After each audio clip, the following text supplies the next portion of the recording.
Vous êtes avec moi? D'accord. Il s'est passé quelque chose d'autre ici. En cours de route, en jouant avec ces trois modèles, on a fait tourner la trémie et on en a tiré des compétences et des exercices. Équilibrons ces 10 compétences physiques générales pour que vous soyez bien, que vous ayez équilibré en largeur, en profondeur et en capacité, l'endurance cardio-respiratoire, l'endurance, la force, tout cela, ce modèle, et l'équilibre de l'approche moléculaire ici.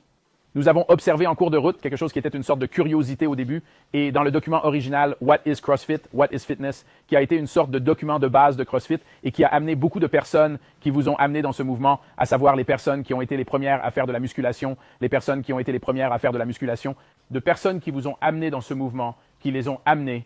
Nous avions observé comme une sorte de curiosité qu'il y avait un continuum, c'est ce qu'on appelle entre la maladie, les métriques, les mesures de la maladie, le bien-être, où est la forme physique. En d'autres termes, nous avons observé que si je pouvais quantifier n'importe quelle mesure, s'il s'agissait vraiment d'une mesure que je pouvais chiffrer, que c'était quelque chose qui pouvait intéresser, disons, un médecin ou un physiologiste de l'exercice potentiellement, qu'il soit intéressé ou non, je suppose que c'est vrai. Ce que nous avons constaté, c'est que nous étions bien assis dans ce schéma. Permettez-moi de vous donner des exemples. Prenons l'exemple de la graisse corporelle. Vous comprenez que si vous avez 40% de graisse corporelle, c'est considéré comme pathologique. Vous avez un problème, vous êtes obèse morbide. Il y a des chiffres qui circulent, je ne sais pas ce que c'est, 15% l'inventent, chaque communauté semble avoir un chiffre différent. C'est bien ou normal? 5% correspond davantage à ce que l'on observe chez les athlètes de haut niveau. Densité osseuse, c'est la même chose. Il y a un niveau de densité osseuse et qui est pathologique. Il s'agit de l'ostéoporose ou de l'ostéoporémie à un stade précoce. Il existe une valeur normale. On dit que vous avez une densité osseuse normale. Nous trouvons des gymnastes dont la densité osseuse est 3 à 5 fois supérieure à la normale. Je peux le faire avec le rythme cardiaque au repos. Cardiaque au repos, avec la flexibilité, avec l'ensemble des 10 aptitudes physiques générales. Même certaines choses subjectives peuvent être chiffrées par des méthodes analytiques comme l'état d'esprit. Il y a un sentiment de bien-être qui est normal, car les athlètes sont une race à part. Ils traînent en quelque sorte avec le complexe de Superman. Et puis, il y a les dépressifs. Je ne connais pas de mesures, même vaguement obtenues par des méthodes psychologiques subjectives et analytiques. Je ne connais pas de mesures, même vaguement obtenues par des méthodes psychologiques subjectives et analytiques. Je ne connais pas de métriques qui aillent à l'encontre de cela. Cela nous a amené à penser que la forme physique et la santé étaient des mesures différentes de la même réalité. C'est ce que j'ai suggéré assez fortement. Nous étions donc sur la route pour donner des conférences et nous avions affaire à ces trois modèles opérationnels et à cette quatrième curiosité. Nous n'étions pas sûrs de la signification de ce quatrième élément, mais nous avons compris que s'il y a quelque chose dans votre style de vie, dans votre régime d'entraînement, dans vos activités récréatives, prenez-le au sens large. S'il y a quelque chose dans votre vie qui fait que l'un de ces paramètres évolue dans la mauvaise direction, je veux que vous envisagiez sérieusement la possibilité que vous fassiez quelque chose de profondément erroné. Car ce que nous constatons lorsque vous faites du CrossFit, lorsque vous faites des mouvements fonctionnels de haute intensité constamment variés et que vous mangez de la viande et des légumes, des noix et des graines, quelques fruits, peu d'amidon, pas de sucre, et que l'on dort beaucoup chaque nuit, il n'y a pas ce spectre de ce que l'on appellerait un effet secondaire. Je n'ai pas à me plaindre que tout va bien, mais il y a une valeur qui va tout simplement dans la mauvaise direction et rapidement. Et ce n'est pas l'exception, mais la règle à laquelle il faut s'attendre en cas d'intervention médicale. Ainsi, votre médecin peut avoir un plan pour réduire votre masse grasse, mais il peut aussi réduire votre densité osseuse ou votre masse musculaire. Il se peut aussi que votre médecin ait une solution à votre problème de cholestérol, mais que le médicament vous fasse faire un accident vasculaire cérébral. Cela arrive. Cela s'est produit, cela se produit encore. Et nous n'avons pas vu ce phénomène. Nous n'avons pas constaté que depuis que nous travaillons avec vous, tout allait très bien, mais qu'une chose s'était effondrée. Nous n'avons jamais vu cela. Là, nous savions donc qu'il y avait quelque chose d'important. Nous savions qu'il s'agissait d'une sorte de test supplémentaire pour évaluer ce que vous faisiez. J'ai regardé Pat Sherwood se débattre avec la présentation de ce projet à Brooklyn en novembre. Il a fait un travail remarquable, mais je me suis dit, au fur et à mesure que ça avançait, que c'était la partie que je détestais le plus, c'est-à-dire essayer d'expliquer comment ces trois modèles s'articulaient avec cette partie. Et c'était assez important pour nous, encore une fois, parce que cela montrait que la forme physique et la santé semblaient être des degrés différents de la même réalité. Il ne s'agit pas de facettes différentes, mais simplement de mesures différentes. Une valeur médiocre, une bonne valeur et une excellente valeur. Nous ne voulions pas nous en débarrasser, mais nous en avions besoin. Nous ne voulions pas nous en débarrasser, mais nous en avions besoin. Et là où c'est logiquement lié, comme nous ne le voyions pas tout à fait, et nous continuions avec ça, et je le regardais frapper cette chose, et tout d'un coup, ça m'est apparu comme un éclair, et ça ressemble à ça. Et si je dois m'excuser pour quelque chose de technique, c'est peut-être ici. Mais le problème vient de moi, pas de vous. Je vais essayer de dessiner ici. Nous avons donc la forme physique. Rappelez-vous, nous avons la puissance sur cet axe, et j'ai la durée de l'effort ici. Et nous avons affirmé que cette courbe représenterait votre condition physique. Vous me suivez? Eh bien, regardez ça. Si j'ajoute une troisième dimension ici, et la vraie mesure de ceci est, vous voyez 3D? Vous voyez le coin de la pièce? Vous voyez ça? Nous regardons un petit coin. Et ce que je vais faire, c'est oublier cette ligne. Vous ne la voyez pas, ça va juste m'aider. Il y a à faire quelque chose d'un peu réel. Regardez ce que je vais faire ici.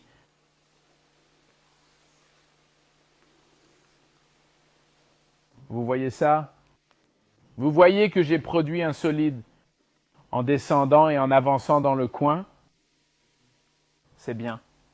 Bien parce que ce n'est pas un beau graphique. Il n'est pas mal non plus, mais vous savez, et il est entièrement déterminé sur ceux d'entre vous qui se disent « je vois 3D, alors putain, c'est un bon », d'accord? Nous y voilà. Regardez. C'est de la remise en forme. Je vais m'y remettre. Je ne veux pas rester trop longtemps dans la troisième dimension et donner des vertiges. Je reviens ici dans la deuxième dimension. C'est la forme physique. Examinons certaines des choses que la communauté des sciences de l'exercice. Laissez-moi vous dire un problème avec les sciences de l'exercice. Elle est très, très rarement scientifique et répondrait aux exigences de toute personne ayant étudié la science, la vraie science, la chimie, la physique, l'ingénierie. Et il ne s'agit presque jamais d'exercice physique. N'est-ce pas intéressant? La science de l'exercice n'est donc ni de la science ni de l'exercice. Et nous examinons les choses que ce public regarde, et l'une d'entre elles est le VO2 max. Je vais vous dire tout de suite, si vous entendez quelqu'un qui parle trop de VO2 max, je vais vous dire qu'il est très probable qu'il ne fasse pas de science et qu'il ne comprenne pas l'exercice. C'est un fait. C'est une connerie sans issue. VO2 max, prenons un seuil de lactate et regardons même quelque chose comme « ce n'est pas des conneries, la force ». Voilà ce que je vais vous dire. Ces choses sont des corrélats, peut-être des composants, mais absolument positivement subordonnés à ce qui se passe ici.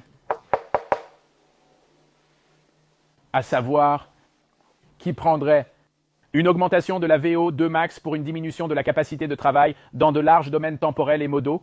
Laissez-moi vous dire ce que cela signifie. Lorsque nous vous raccordons à un tube, que nous vous pinçons le nez et que nous vous faisons courir sur un tapis roulant, vous utilisez plus d'air que vous ne l'avez jamais fait auparavant, mais vous allez perdre la course. Seuil de lactate, je vais améliorer votre seuil de lactate, mais vous allez vous étouffer dans votre combat à cause d'un manque de capacité de travail. Est-ce une bonne affaire? Si vous gagnez, si vos performances télé sont bonnes, si vous pouvez démontrer des niveaux élevés de conditions physiques, je ne me soucie pas vraiment de ces choses. Ceci étant dit, laissez-moi vous expliquer ce que nous faisons au CrossFit. Et en utilisant des mouvements fonctionnels de haute intensité constamment variés, conçus pour susciter une forme physique large et inclusive, une forme physique qui vous protégerait de l'inconnu et de l'inconnaissable. En examinant une courbe comme celle-ci, nous avons constaté que nous avons apporté des améliorations très significatives dans ces domaines, dans presque toutes les communautés athlétiques, sans jamais les regarder, sans jamais les examiner.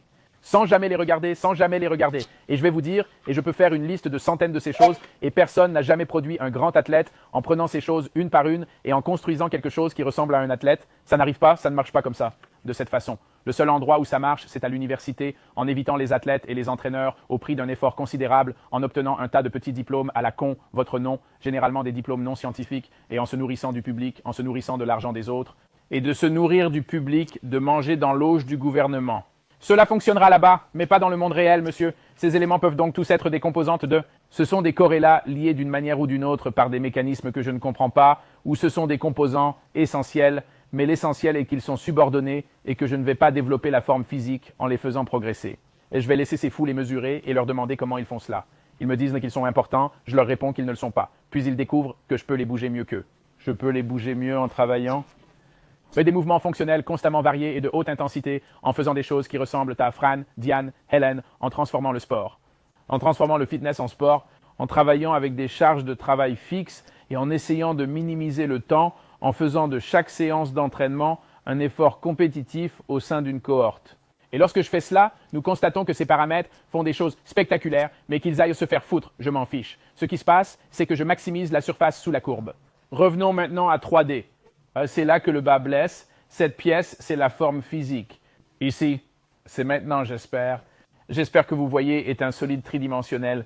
C'est la santé. C'est la santé. Et j'ai la même relation avec les choses qui semblent avoir de l'importance. Les HDL, le bon cholestérol, la fraction d'éjection, la quantité de sang que le cœur peut vider à chaque pompe. Et je peux jouer à ce jeu toute la journée. À peu près tout ce que le médecin vous dira est important pour votre santé.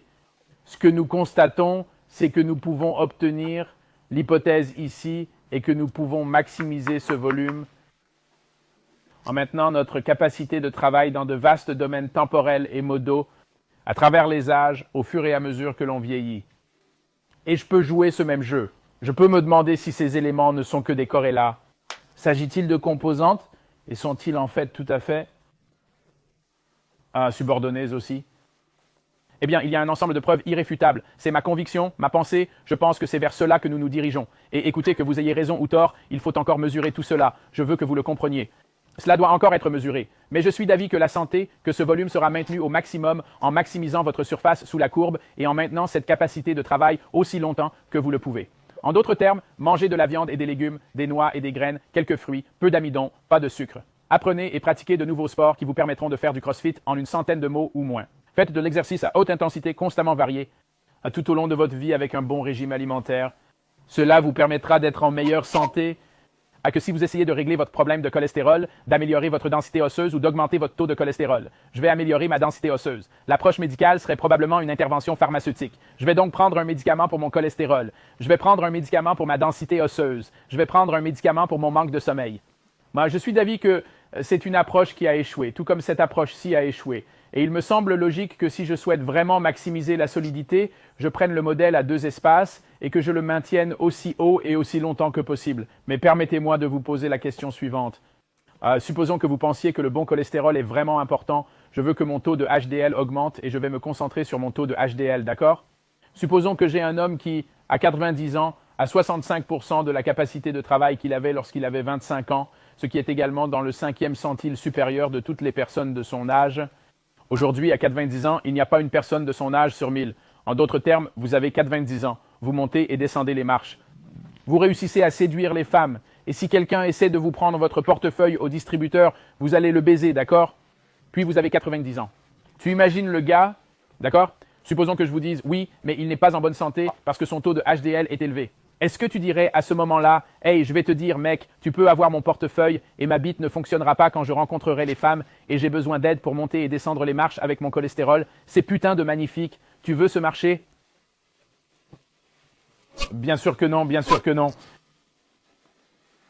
Bien sûr que non.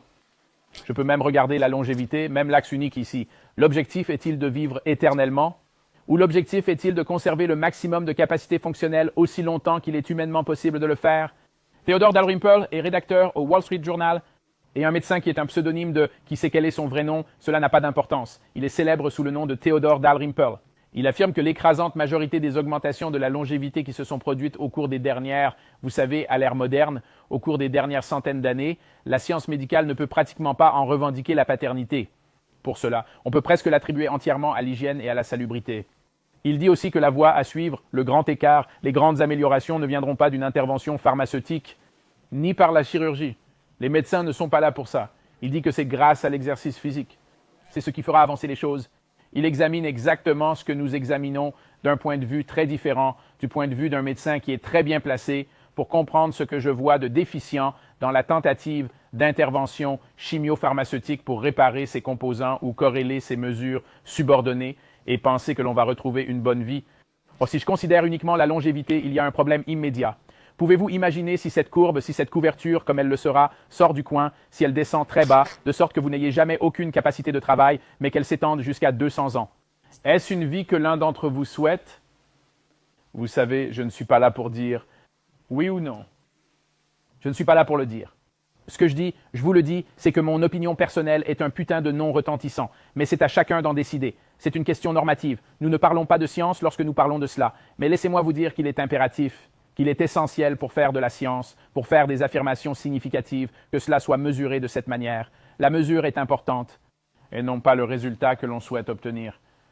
Je crains qu'un jour, la science médicale ne parvienne à porter l'espérance de vie moyenne à 150 ans. Et pourtant, à 75 ans, vous entrez dans une maison de retraite, on vous torche le cul, on vous nourrit à la cuillère et vous regardez Oprah toute la journée. Vous savez, pendant 75 ans, pour moi, c'était comme mourir à 75 ans et aller en enfer. Et vous savez, si quelqu'un veut cela, je veux dire qu'il y a probablement un moment et un endroit où cela peut être arrangé, mais ce n'est pas ce que je recherche. Et ce n'est vraiment pas le but du CrossFit. Il s'agit de vitalité, de capacité. Capacité, que puis-je faire? Faire des choses. Et qu'est-ce que c'est? Empêcher quelqu'un de prendre mon portefeuille au distributeur, réussir l'engagement des femmes, d'accord? Et pour être ambulatoire, je veux monter et descendre les marches, mec, sans aide. Sans aide. Ce que nous avons ici, c'est une unification de la forme physique et de la santé. Ce continuum le laissait présager. Rappelez-vous les valeurs, tout était bien ordonné et les valeurs normales ou de bien-être se situaient entre les valeurs pathologiques et les valeurs de forme. Entre le pathologique et la bonne santé. Soit dit en passant, ce continuum me dit aussi quelque chose d'autre. Si vous êtes en forme, vous avez tout un tas de qualités. Tension artérielle, taux de cholestérol, densité osseuse, rythme cardiaque au repos, graisse corporelle, qu'avant de devenir pathologique, il faut être en bonne santé. Cela me fait dire que la forme physique est une protection contre la maladie et que le bien-être est une valeur intermédiaire. C'est aussi profond que cela. Questions. La communauté de la science de l'exercice qui ne fait ni de la science ni de l'exercice, ils sont d'avis que ce sont des mondes totalement différents qui ne peuvent pas être rapprochés, qui ne peuvent pas être unifiés. Écoutez, qu'il y ait du fruit ou non, je vais vous le dire tout de suite. Voici une mesure qui prouve le contraire. Il reste à voir quelle sera l'importance de ces résultats. Mais si nous voulons développer une science de l'exercice et que le CrossFit ouvre la voie et qu'il y a un monde là-dedans, si nous voulons, je veux, nous avons plus de scientifiques, de docteurs, de médecins, d'entraîneurs, de coachs, d'athlètes et plus d'argent et de portée que n'importe quelle organisation dans le monde aujourd'hui qui étudie la forme physique, qui fait de la forme physique. Questions? Étonnant, hein? Rien? Et le déjeuner? C'est la suite. Je suis en train de souffler. D'accord. Merci pour votre temps, les gars. Je vous remercie.